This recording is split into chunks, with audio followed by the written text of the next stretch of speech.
welcome to CEAZOR Snack Sandwich. Today we're going to take a quick look at Angle. I'm going to try to explain it quickly and just give you a quick overview, and if you really want to know exactly how everything works, you're probably going to have to dig deep into this one because there is some complexity here, but there's also some elegance as well, okay?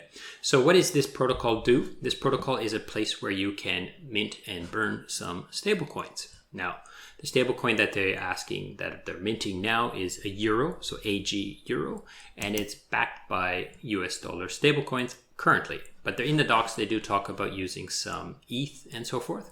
So when you come here, let's say you come here with 1,000 1,000 euros worth of DAI based on, the exchange rate of euros, right? So 1,000 euros worth of DAI, then you can mint 1,000 euros worth of AG euro, okay? So there's no slippage. However, there are some fees, okay? And if we come to the docs here, you see that there's this minting fee and burning fee. And as there's more and more collateral backing the stable coins, then the fees go down. So what does that mean?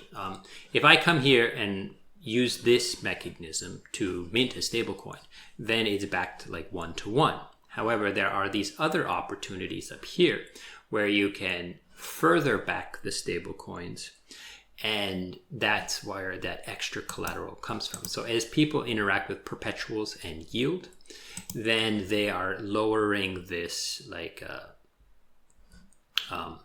they're going to lower this minting and burning fee, okay? So anytime you want, you can come here and you can mint some euro, or you can bring this AG euro here and swap it basically with no slippage for the underlying assets, right?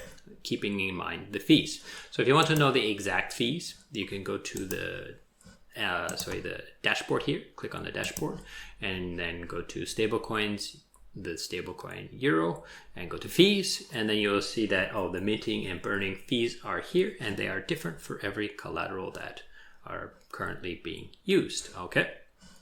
Now, the next thing we have are these perpetuals.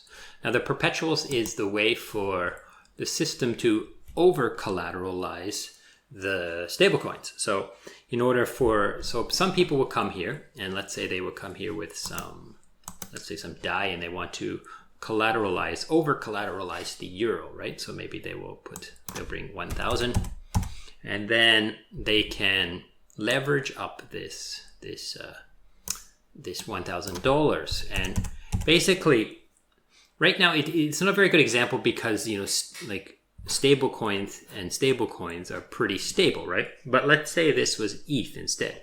So there's the idea that the value of ETH might go down. And if the value of ETH goes down and there's only the minting and burning, then there's not enough ETH backing the stablecoins that are in circulation. So these people will bring extra collateral, back it, and then make a bet basically on the increase of the collateral value. So if you think that DAI is going to go up in value versus euro, then you might want to come and do this. So now think of it, if it was ETH, that would probably be an easier bet, right? Because ETH is probably going to go up in the long run over the euro. That's basically a question of this chart here, euro versus US dollars. Do I think that the US dollar is going to increase in value or decrease in value versus the euro? So that's this bet. That's this one here. And as you can see, the amount that you leverage up, right? As you leverage it, it changes your liquidation price. So the more you leverage, the closer you get to liquidation. Now this is a historical chart of the past, right? So you can kind of take a guess and say, where do you think is safe, right? But I would probably take a better guess with something like this. Now, these are perpetuals, and there's no fee for holding your perpetual. You don't have to pay like an interest rate or any kind of holding fees for holding these perpetuals. They just are like the funding rate, right? It just literally, you open the position, and then you can basically close it whenever you want, except there is a 1-hour lock, okay? Now, if we go to here, hedging hedging agents. They call them the hedging agents. These are the people who are opening these perpetuals. They too, let's go here. They too have the same fee mechanism where the fees go up or the fees go down, basically entering the perpetual or exiting the perpetual based on how much collateral there is. And if there is too much perpetuals already, or too much collateral, then you can't even open the position. Okay, so now if it was ETH and the value of ETH went up quite a bit, then I could close and pull out my collateral and pull out that extra value of ETH because it's more than is needed to back those stablecoins. So let's use an example. Let's say someone used 1,000 euros worth of ETH. They minted 1,000 euros. And then I came along with another 1,000 worth of ETH and I made a perpetual. And then the value of ETH went up. Then I could take back my $1,000 worth of euro and the rest. I can take back the quantity of ETH that I gave plus the whatever it takes it above the amount needed to back the 1,000 euros worth of ETH, right? Now you do see that it's also incentivized. Okay, there is some governance token incentivization right here for these perpetuals because they want more people to do these perpetuals. So you're going to get perpetuals and you're going to get this APR on top of it. Okay, so this is interesting for me. I'm not sure if I'm going to do this or not, but I think that's nice, right? Next one is we go to yield. Now yield is quite different as well. Yield is basically just supply DAI, USDC, FEI, or just supply the collateral, and there's no liquidation, there's no perpetuals. That just you supply and you back the stable coins even more. Okay. Now, why would you want to do this? Because those trading fees, these exit and entry fees, basically get given to these guys. Now, there is this article here where they talk about VE angle token holders. So they launched the VE model on top of their protocol here. Here it is. Okay. So yeah, the fees from the minting and so forth, all the fees that are generated, they are given to the SLPs, which are those people that are supplying to stablecoins, and they're given to the protocol reserves and to the VE angle holders. Okay, so they get the fees from the minting and from the perpetuals and the minting and burning.